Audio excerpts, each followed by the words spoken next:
This is the BMW i3. It's a good car. It's fun to drive, it's comfortable, it's spacious, and it's quiet. It's very quiet because it's electric. But there is a big problem. If you take a look around, there aren't any driveways. Most people here live in houses where they have to park on the street or in flats, so they need to rely on the public charging network. Now, the government has set up more than £60 million worth of funds to help build up these networks, so it's time to see how well they work. I'm starting in Whitehall. I just need to plug this in. Fantastic, the car's charging up. Let's see how the others compare.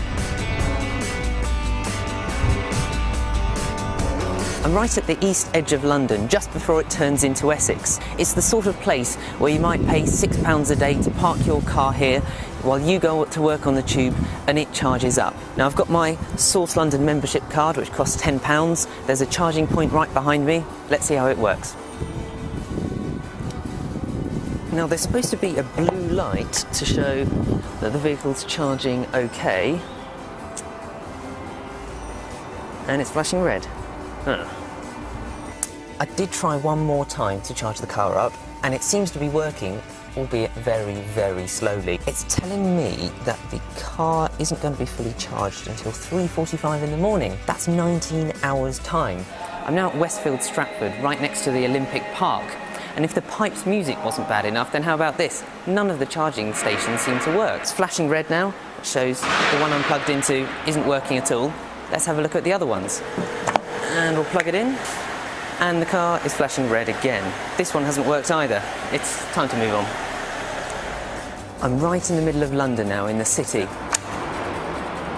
Sorry, your tag is not recognised. So this card that was valid everywhere else doesn't seem to be valid here. As it wasn't possible to charge up here, I went upstairs and asked the parking attendant whether they'd be able to let me out free. Can you guess what that friendly parking attendant said? Yeah, thanks for that £2.50 bill, APCO parking.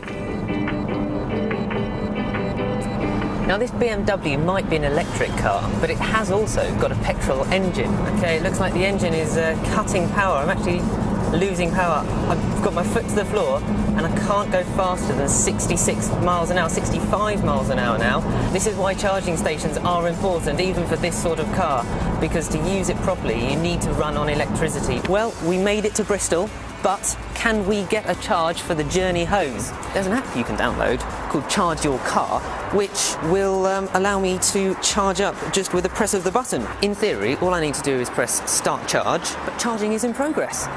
Amazing! Okay, second time lucky in this car park. We're looking for that blue light to come on, not the red one. Wow. It is a rainbow-coloured light show. Yellow isn't good. Blue's good. Something's not quite right here. This hasn't been a very successful trip. In London especially, you just can't seem to rely on the public charging network. If you're in a pure electric car and you're running low, there's a real risk that you could run out of electricity before you find a charging point that works. And for that reason alone, it's hard to say that this network has been money well spent.